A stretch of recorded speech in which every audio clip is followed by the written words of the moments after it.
It was just another Monday morning. That's how they always start, right? The worst days of your life, they never announce themselves. They creep in, disguised as ordinary moments, until everything shatters. I remember every detail of that morning. The weight of my phone in my hand. The gentle blue glow of the screen in my dimly lit kitchen.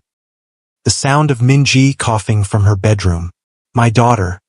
My entire world. Sick at home with Mrs. Rodriguez while I headed to a job that barely paid enough to keep us afloat in this merciless city. A job where I was always the outsider. The Korean guy. The one with the accent. The single dad who couldn't stay late because he had responsibilities that apparently no one else could understand. My fingers typed out the familiar characters without thinking. I love you. 3 simple words I texted Minji every morning since her mother died. 3 words that kept us connected across the distance. 3 words that were about to destroy everything I'd worked for. 1 second of distraction. 1 careless thumb tap. That's all it took. The message didn't go to Minji. It went to Laura Bennett, Billionaire CEO of Horizon Technologies. My direct boss. A woman known for firing executives who showed up 2 minutes late to meetings. A woman who had never once acknowledged my existence in the 3 years I'd worked at her company. Before I could process what had happened, before I could even think about damage control, my screen flashed with her response. Translation: my stomach didn't just drop. It plummeted through the floor, through the foundation of our apartment building, through the very earth itself. In that moment, I could feel everything I'd built since coming to America beginning to crumble. I didn't delete the message. I didn't respond. What could I possibly say? Sorry. That Korean declaration of love was meant for my daughter? Would she even believe me? Would anyone? The train ride to work was agony. Every stop, every lurch of the car, every announcement over the speaker, they all seemed to mock me. 30 minutes of pure, distilled dread as I rehearsed explanations, apologies, resignation letters in my head. Because that's what immigrants do, isn't it?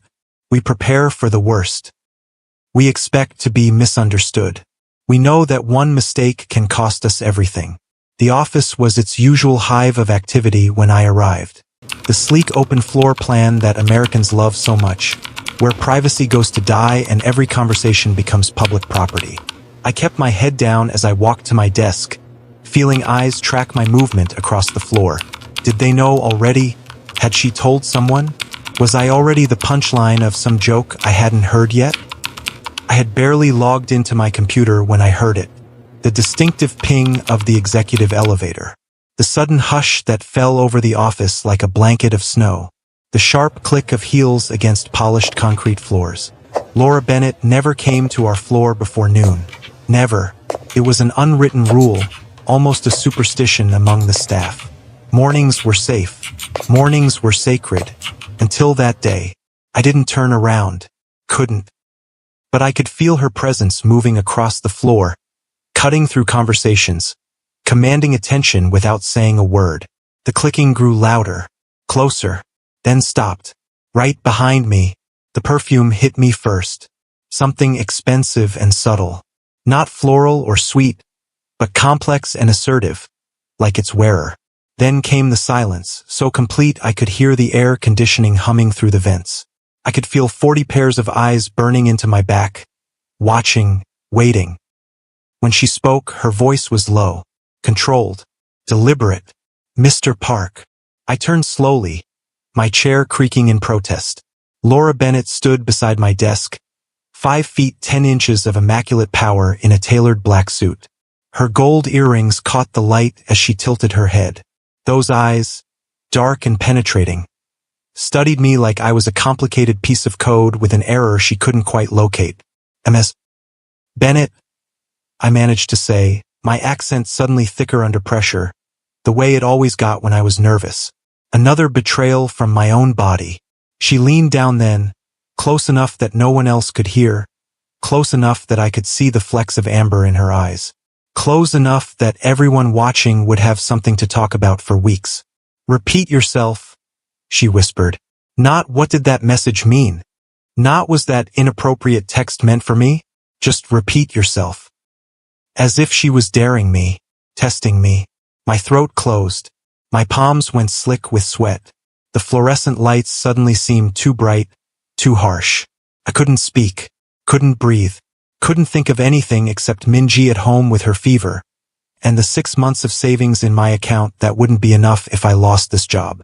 The crushing weight of being someone's everything, their provider, protector, parent, pressed down on me until I thought my spine might snap. Laura straightened, adjusting the cuff of her sleeve.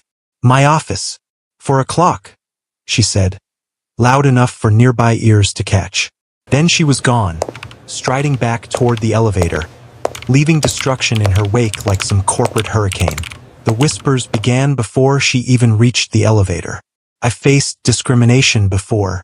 The sidelong glances when I speak Korean to Minji in public.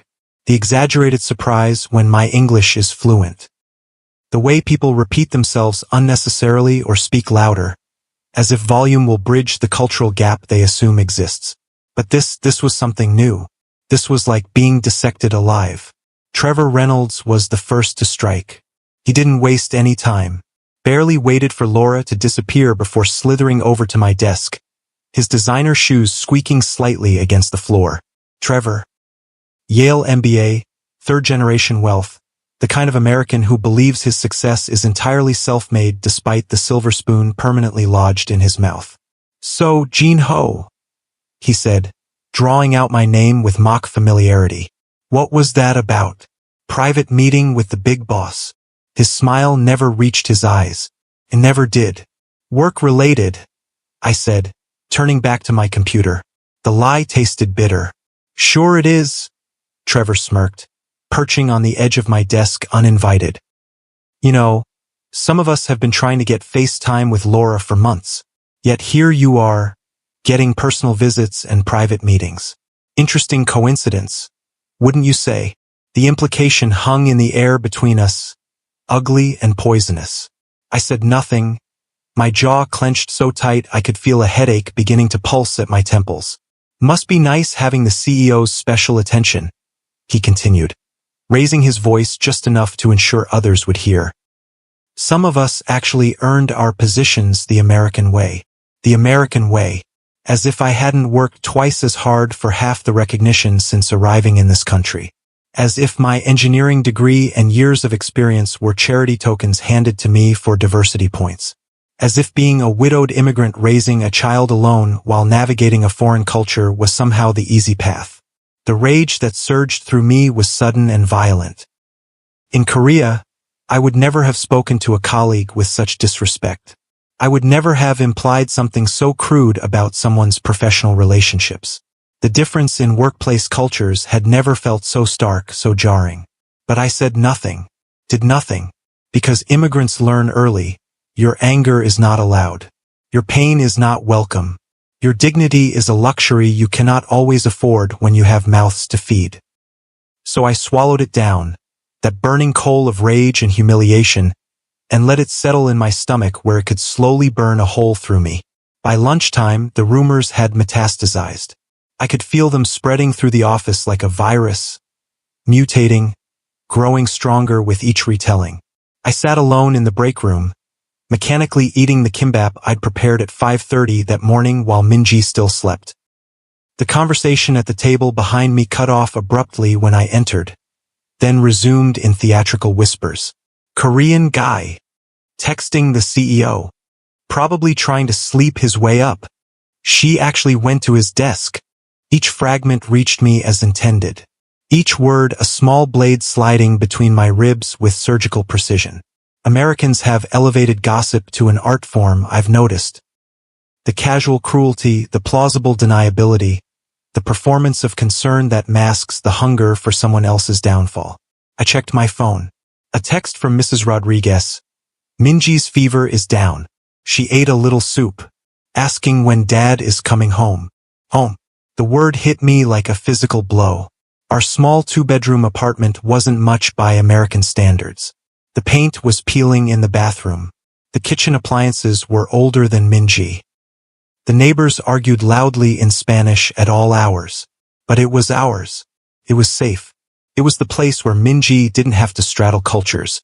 where she could be fully herself, where the ghost of her mother still lingered in the small altar I maintained in the corner of our living room. I texted back, "Tell her I'll be home by 7. Thank you." I didn't mention the 4 p.m. meeting with Laura. Didn't voice my fear that I might be coming home unemployed. Some burdens you don't share, even with kind neighbors who watch your child when she's sick.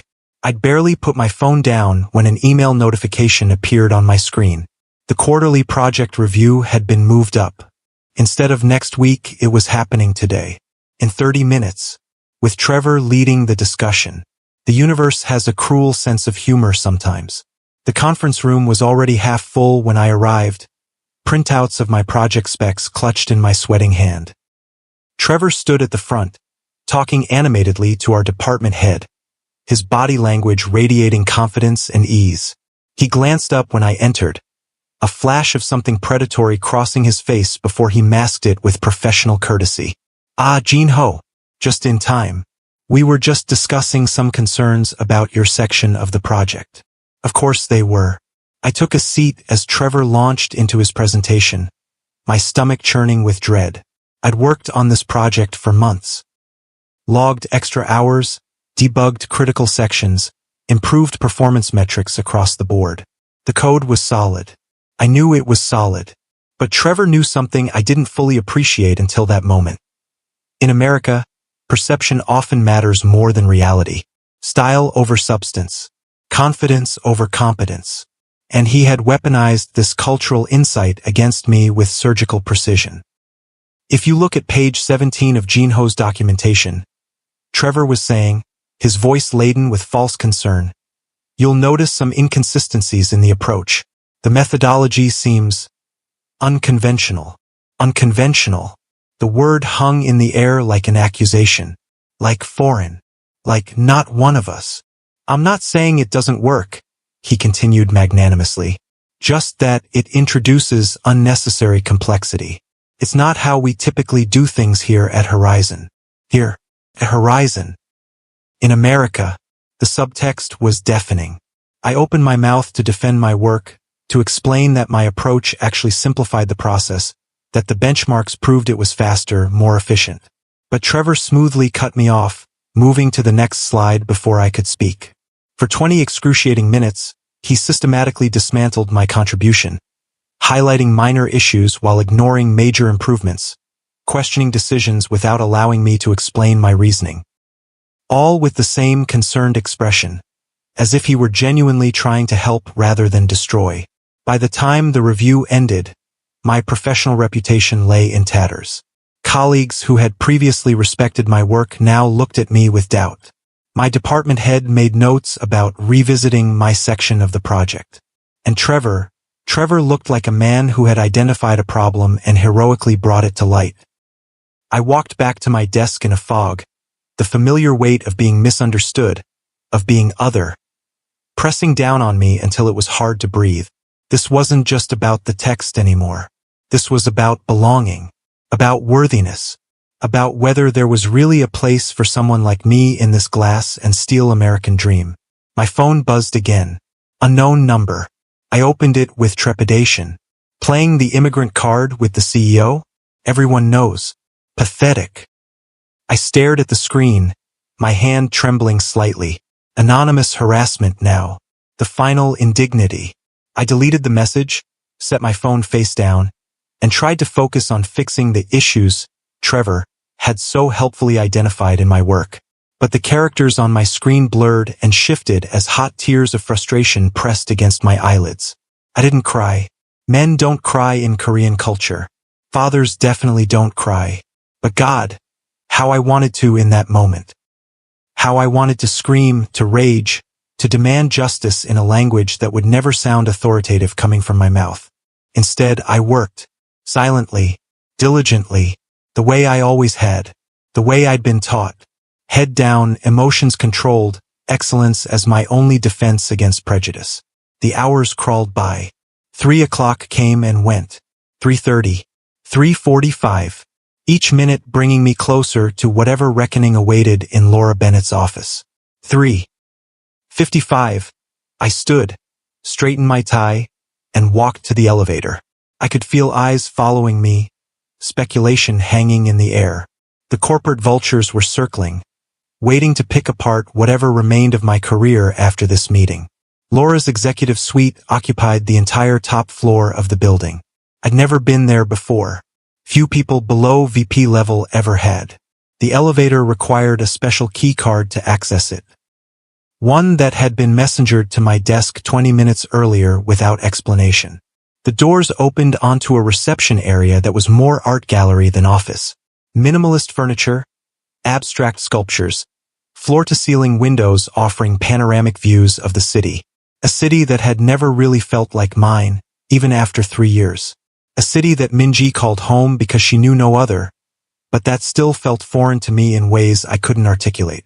Laura's assistant, a poised woman with silver-streaked hair and impeccable posture, barely glanced up as I approached. "Mr. Park, she's expecting you. Last door on the right." No warmth, no reassurance, no hint of what awaited me, just clinical efficiency, as cold and sleek as the marble floors beneath my feet. The walk down that hallway was the longest of my life. Each step echoed against the hard surfaces, announcing my approach like a countdown to execution. I thought about Minji.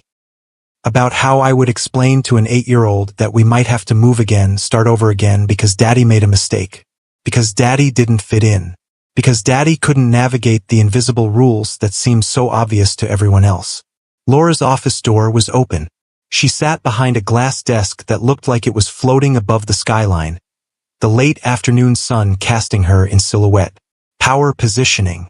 She knew exactly what she was doing. "Mr.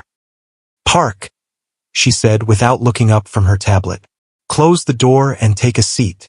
I did as instructed, lowering myself into a chair that probably cost more than my monthly rent. The door clicked shut with a finality that made my pulse quicken. Laura set aside her tablet and looked at me directly. Her gaze was evaluative, unreadable. "You've been with Horizon for 3 years now." It wasn't a question, but I nodded anyway. "Your performance records are consistently above average. You meet deadlines. You solve problems efficiently. You don't engage in office politics." She paused. "Until today." "Ms. Bennett," about the text. She held up a hand, stopping me mid-sentence. "I reviewed your personnel file. You're a widower. You have 1 child, a daughter. You work exactly 40 hours per week. Never more, never less. You haven't taken a sick day in 3 years. You've declined team happy hours and optional company events consistently."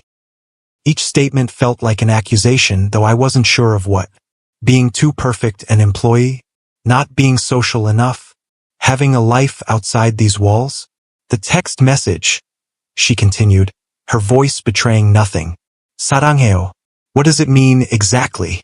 The Korean characters sounded strange in her mouth, but her pronunciation wasn't terrible. "It means I love you," I said quietly, the shame burning my cheeks despite my innocence. "And it was intended for?" "My daughter, Minji. She's 8. She's home sick today with a fever." The words tumbled out faster than I intended, my accent thickening with emotion. "I text her every morning when I leave for work. I must have. I was distracted and—" "You selected the wrong contact," Laura finished for me, her expression unchanging. "Yes." The single syllable hung between us, pathetically inadequate. Laura studied me for a long moment, her fingers steepled under her chin. I fought the urge to fill the silence, to apologize again, to beg for my job. In Korea, humility would be expected now. Self-deprecation, acknowledgement of my carelessness. But something told me this American woman wouldn't respect such displays. "Are you aware of the rumors circulating about us, Mr. Park?" The directness of the question caught me off guard. "Yes," I admitted. "They started immediately after you came to my desk this morning. Before that, actually." Her voice had an edge now, sharp as a blade.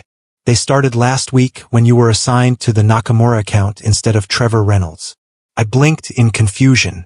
"I don't understand." "No, you wouldn't."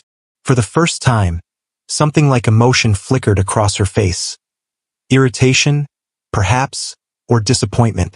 You don't engage in office politics, as I mentioned. A commendable quality in theory, but it leaves you vulnerable in practice.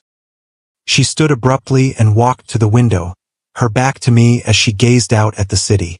Trevor Reynolds has been systematically undermining you for months. The text message was simply convenient ammunition. He's been suggesting you received preferential treatment because of your diversity value to the company. The words hit me like physical blows. Not because they were surprising. I'd sensed Trevor's resentment, but because they confirmed my worst fears about how I was seen. Not as a skilled engineer, not as a dedicated employee, but as a token, a diversity checkbox, a Korean name to make the company brochures look more inclusive. I earned my position, I said, my voice tight with suppressed rage. I earned everything I have. Laura turned, and for the first time, I saw something like respect in her eyes. Yes, you did. Your qualifications are impeccable.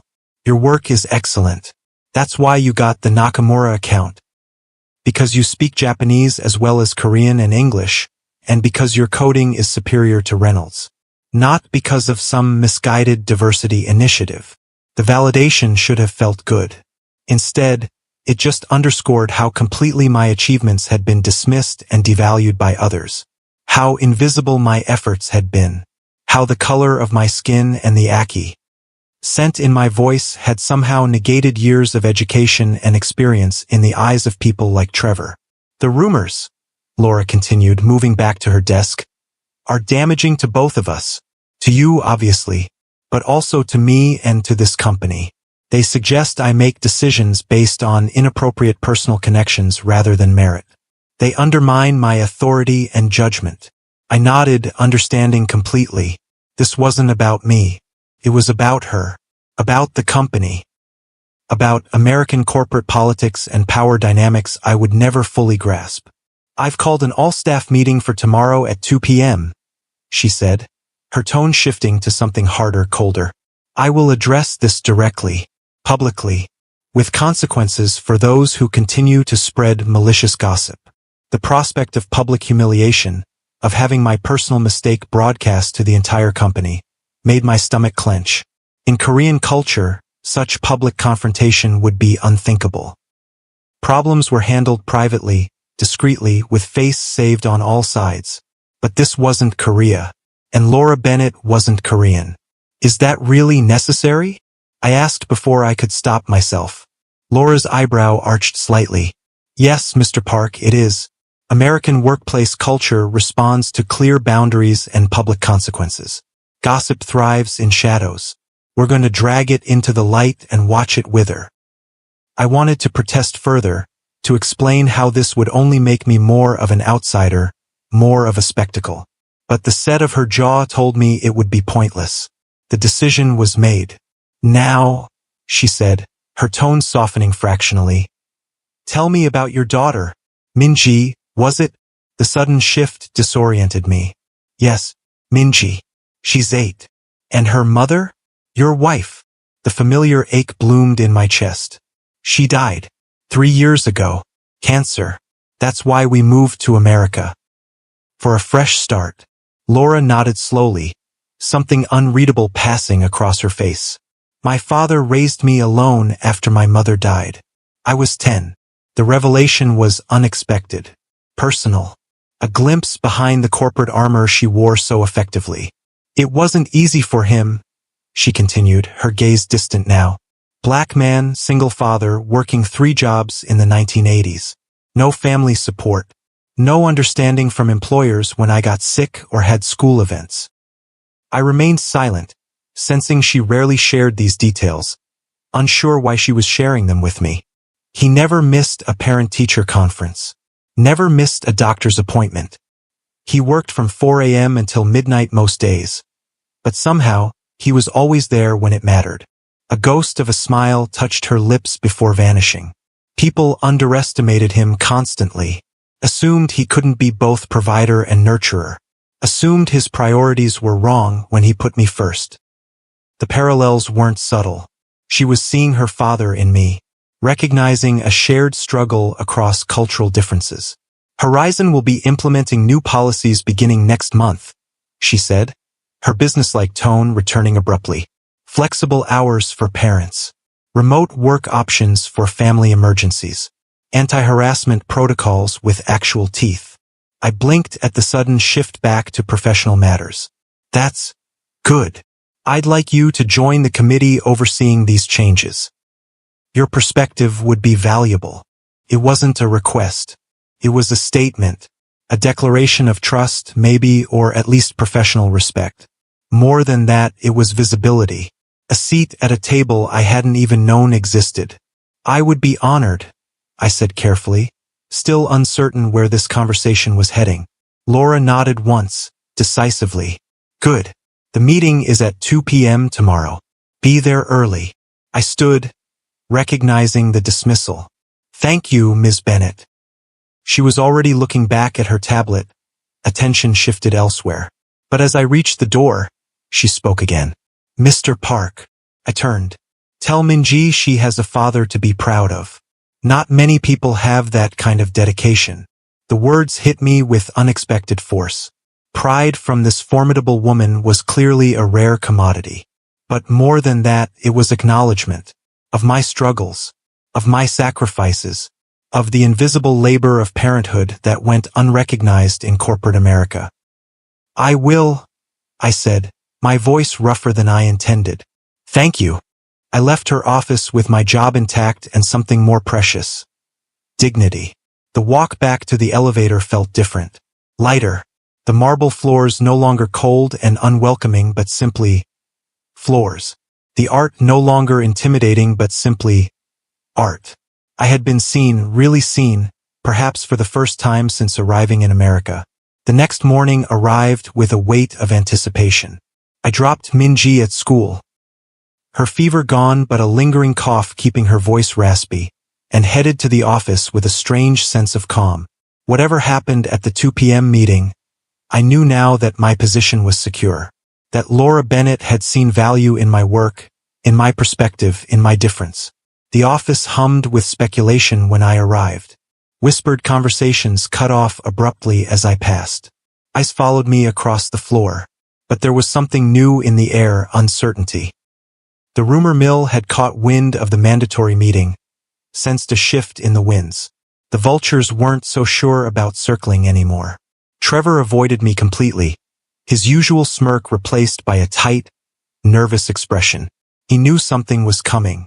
He just didn't know what. At 1:55, we filed into the main conference room, the entire staff, from senior VPs to maintenance personnel. I took a seat in the middle, neither hiding at the back nor drawing attention at the front. People glanced at me surreptitiously, curiosity evident in their expressions. I kept my face neutral, giving them nothing. At exactly 2 p.m., Laura entered. The room fell silent immediately. She wore a deep red suit, her natural hair styled in a crown of intricate braids, gold earrings catching the light as she moved to the podium. Power personified. Unapologetic black excellence in a world that had tried to deny her a seat at the table. Thank you all for being here, she began, her voice measured and clear. I've called this meeting to address a matter that has come to my attention over the past few days. It concerns workplace culture, professionalism, and the consequences of failing to uphold both. The tension in the room was palpable. No one moved. No one spoke. Barely anyone breathed. There have been rumors, Laura continued, her gaze sweeping the room, regarding my relationship with one of our employees. These rumors are false. They are also damaging, not just to the individuals involved, but to the integrity of this company. She let the words hang in the air for a moment. My pulse pounded in my ears, but I kept my expression carefully neutral. This was her show. I was just a prop in it. I want to be clear, she said, her tone hardening. Gossip, slander, and baseless speculation have no place at Horizon. If I discover that anyone has been deliberately spreading false information about a colleague, that person will be terminated immediately. No warnings, no second chances. I saw Trevor shift uncomfortably in his seat. His usual confidence evaporated. Around the room, People exchanged nervous glances. Laura's message was unmistakable. Professionalism is not optional, she continued. Respect is not negotiable. If you cannot adhere to these standards, you do not belong here. She paused, letting the threat sink in. Then her tone shifted slightly, became more measured. Horizon was founded on principles of innovation, excellence, and inclusion. Real inclusion, not the performative kind that looks good in brochures but changes nothing fundamental. We hire the best talent, regardless of where that talent comes from. We promote based on merit, not politics. We succeed because of our diversity, not in spite of it. The words resonated through the room, challenging some, validating others. I felt a tightness in my throat that had nothing to do with anxiety and everything to do with unexpected validation. As of today, we are implementing new policies regarding workplace conduct, flexible schedules for parents, and anti-harassment protocols. Details will be emailed this afternoon. A committee has been formed to oversee these changes. Her gaze found me briefly in the crowd. Mr. Park will be leading this committee. Those who have been selected to serve should check their email for meeting times. The ripple of surprise was almost audible. Trevor's head snapped in my direction, disbelief written across his features. Others looked confused, curious, reassessing. In one masterful stroke, Laura had transformed me from victim to authority figure, from outsider to insider, from subject of gossip to enforcer of rules. That will be all, Laura concluded, stepping away from the podium. Please return to your work with a renewed commitment to the values that make Horizon exceptional.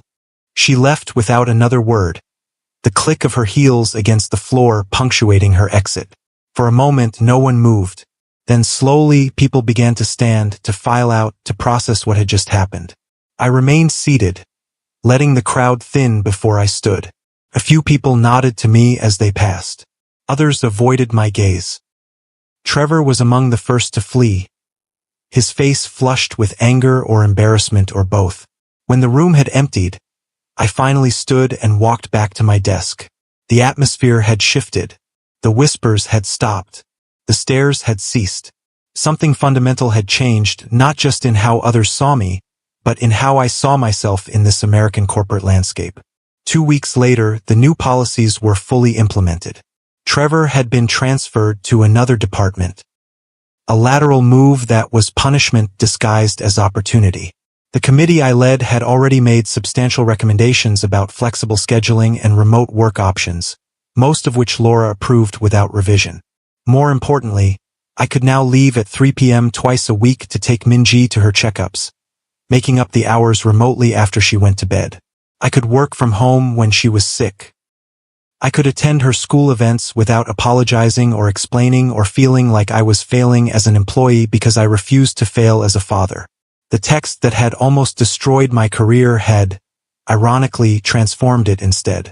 Not because Laura Bennett had a soft spot for immigrant single fathers. Not because she felt sorry for me, but because she recognized value where others saw only difference.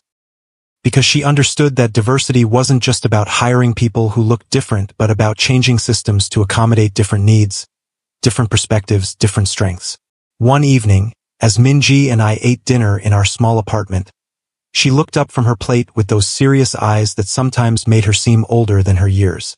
Appa, are you happy here in America? The question caught me off guard. Children see more than we give them credit for. Feel more. Understand more. Minji had witnessed my struggle to belong, to provide, to navigate a culture that often seemed determined to remind me I was an outsider. Why do you ask? I deflected, buying time. She shrugged, pushing rice around with her fork. You don't look sad anymore when you come home from work. The observation was so simple, so accurate, it momentarily robbed me of words. Had I been sad before? Yes. Bone deep, soul-weary sad. The kind of sadness that comes from constantly swimming against the current, from never quite fitting in, from having your worth questioned daily in 1,000 small ways. I'm happy, I told her, and realized with surprise that it was true. Not perfectly happy. Not without struggles or doubts or moments of alienation. but fundamentally content in a way I hadn't been since before her mother died. Since before cancer and grief and immigration had reshaped our lives. Minji smiled, revealing the gap where she'd lost her front tooth last week. Me too. I like my school. And Mrs. Rodriguez. And my friends. Simple joys. Uncomplicated happiness. The kind children can access so easily and adults forget how to find. That night, after tucking Minji in, I sat on our small balcony overlooking the city lights. America sprawled before me, beautiful, flawed, contradictory, challenging. Still not entirely mine, perhaps, but no longer quite so foreign either. I took out my phone and carefully, deliberately texted Minji, who was already asleep in the next room. Sarangero? Good night, my little star. It was a message for tomorrow morning. A reminder that some connections transcend distance, transcend language, transcend cultural differences. That love, simple, unconditional, unwavering, is perhaps the only universal language any of us truly need to master. In the morning, I would go to work. I would lead meetings. I would write code. I would navigate office politics with new awareness, new confidence. I would occupy space I had earned through merit rather than apologizing for space I feared I had been given through tokenism.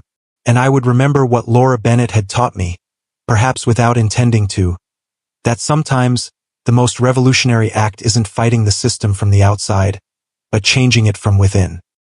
That sometimes belonging doesn't mean erasing difference but insisting that difference be acknowledged, respected, valued. That sometimes an accidental text can change everything.